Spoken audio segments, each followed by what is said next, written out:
Bonjour, aujourd'hui je vais vous expliquer comment réaliser une page de scrapbooking telle que celle-ci. Alors de quoi avez-vous besoin? De papier, d'une grille de repère, d'un rouleau de colle, d'une règle, de crayons aquarellables et d'un crayon normal. Alors comment cela fonctionne-t-il? La grille de repère est une grille souple en plastique translucide qui permet de voir à travers la photo qui se trouve sur votre support. Cette grille-ci est la grille mosaïque. C'est une grille de 6 carrés par 6, chacun faisant 4 cm de côté. Ces grilles existent en une multitude de formes, celle-ci est la plus simple. Première étape, il faut se placer sur le papier, ou plutôt sur la photo.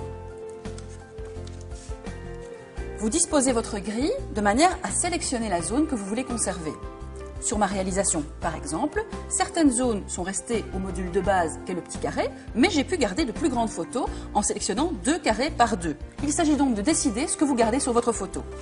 Vous prenez votre crayon aquarellable, qui est un crayon effaçable sur les photos, et vous disposez la grille sur la photo à découper. Et vous tracez vos lignes. Veillez à ce que la pointe soit toujours bien pointue justement, pour avoir des carrés bien réguliers. Il s'agit de découper maintenant. Alors comment faire? Vous pouvez travailler tout simplement avec des ciseaux, mais aussi avec une table de coupe ou un massicot, comme ici, qui vous permet de régler votre travail très précisément. Le massicot est une table de coupe avec une lame qui pivote le long de l'axe et qui vous permet de découper très régulièrement votre photo. Une pression suffit.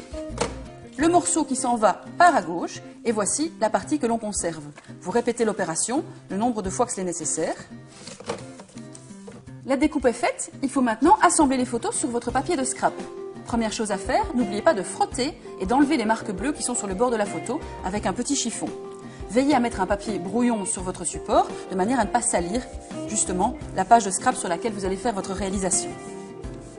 Lorsque l'ensemble des photos sont découpées et frottées, vous pouvez maintenant prendre votre page de scrapbooking et réaliser les repères nécessaires à leur collage. Alors pour ce faire, vous travaillez de nouveau avec la grille. Une grille de repères sur la photo donc, mais aussi sur votre papier de scrapbooking. Pour marquer les repères sur le papier de scrapbooking, vous devez vous munir d'un crayon normal, un crayon à papier, et vous tracez les emplacements où vont venir vos photos. Il faut le faire, c'est un petit peu fastidieux, mais ça garantit vraiment une belle régularité dans votre réalisation. Ça vaut le coup, à la fin on est très content. Il faut maintenant coller les photos. Vous utiliserez un dérouleur de colle, des petites languettes de colle que l'on applique au dos de la photo.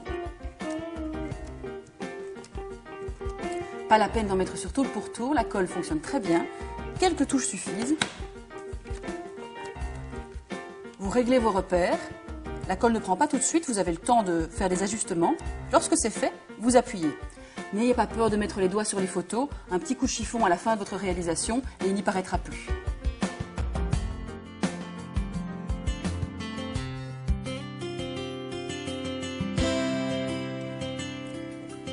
Et voilà, une belle réalisation géométrique avec la grille mosaïque.